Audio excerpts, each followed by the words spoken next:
आज जे देशामध्ये आणि राज्यामध्ये अराजकता माजलेली आहे, विशेषतः विद्यार्थ्यांमध्ये, प्रत्येक सेंट्रलचा असो या राज्याचा असो, सेंट्रलमध्ये नीटची एक्झाम फुटत आहे आणि राज्यामध्ये सुद्धा TET सारखा पेपर फुटत आहे. म्हणून आज विद्यार्थ्यांचं भवितव्य सेंट्रलमध्ये सुद्धा आणि राज्यामध्ये सुद्धा अंधकारमय झालेला आहे. तसेच आम आदमी पार्टी, आमचा अजेंडा हा एज्युकेशनवरती प्रथम असतो.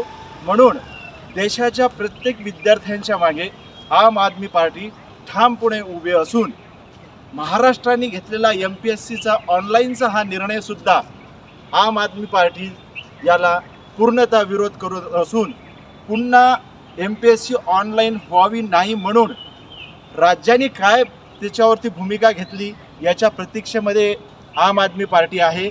जर ऑनलाईन MPSC एक्झाम जर ऑनलाईन होत असेल तर आम आदमी पार्टी रस्त्यावर येऊन प्रखर आंदोलन करणार.